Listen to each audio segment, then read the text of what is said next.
be promoting those kinds of notions. Look, at Greensboro, one thing I've learned these past 8 years is that progress is hard. It is a grind. You got to battle it out. Even when we get victories, like Obamacare, they're never perfect, and then you got to keep on working to make them better. And when you take 2 steps forward on something like climate change, there are going to be folks who push back, and it's okay, because that's the price of a democracy, is you don't get 100% of what you want 100% of the time. Democracy is not easy, especially not in a big, diverse country like this. You got to work at it. And there's only one candidate in this race who understands that democracy in a big, diverse country doesn't work if you constantly demonize each other. And I mean that literally, by the way. I was reading the other day, there's a guy on the radio who apparently Trump's on his show frequently. He said, me and Hillary are demons. Said we smell like sulfur. Ain't that something?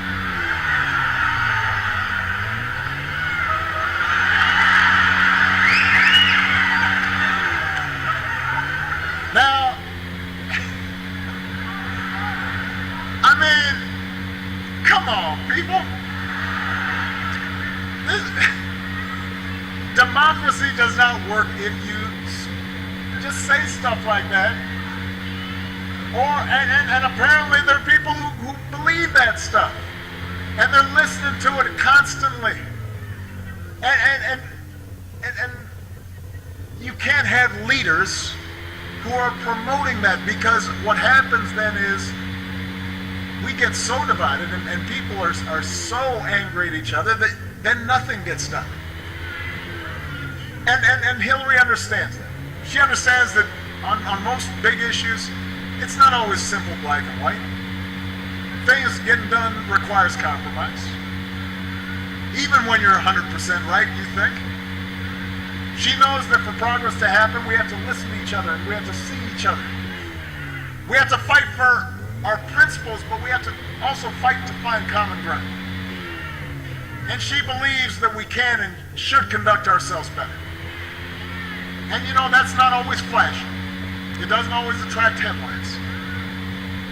And our politics doesn't always make that easy.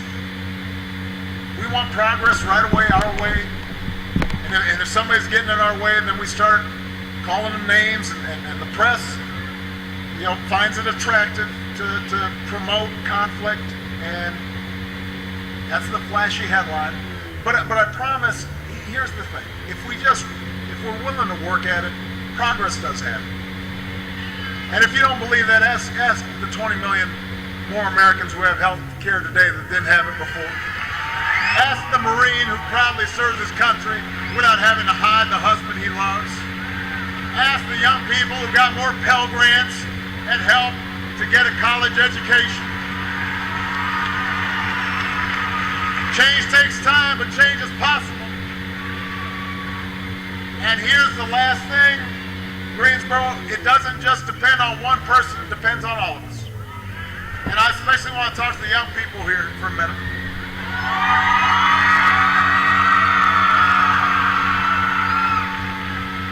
You've been through a lot in your young lives. You've grown up through war, and you've grown up through recession, and you've grown up through all kinds of incredible changes. I mean, it was just a little bit ago that there was no such thing as a smartphone, which I know seems insane to you, but it's true. We survived without them. So things have just been happening fast. But what I've seen from young people is that you care about looking out for each other, not turning on each other.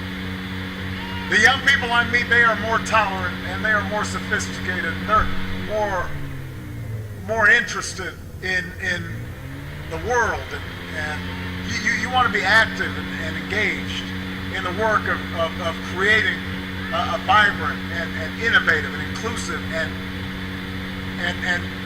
mobile society and a democracy that works. And when I meet young people, as strange as this seems, I see the values that my mom and my grandparents tried to instill in me. Decent, honest, hardworking, civil, courteous, polite, yes ma'am, no ma'am, how can I help you ma'am? I see those values in this next generation. Those values aren't old-fashioned. You know, when I see people who say they're conservative, well, you know what? My grandparents were kind of conservative. But to them, that meant that, like, you acted right. It meant you had good home training. It meant you didn't say crude things just to get attention. And I think most young people understand that. They understand those values that are timeless. They're not even Democrat or Republican. They're American values that bind us together as a country. And so, yeah, there are a lot of things about our politics that can sometimes seem cheap and trivial and frustrating. I know. I've seen it. But here's a chance to reject a divisive, mean-spirited politics that would just take us backwards. And you know, there's nothing cheap or trivial about that, about making that statement, the chance to elect a woman who spent her entire life trying to make this country better. Yeah, that's real. That is true.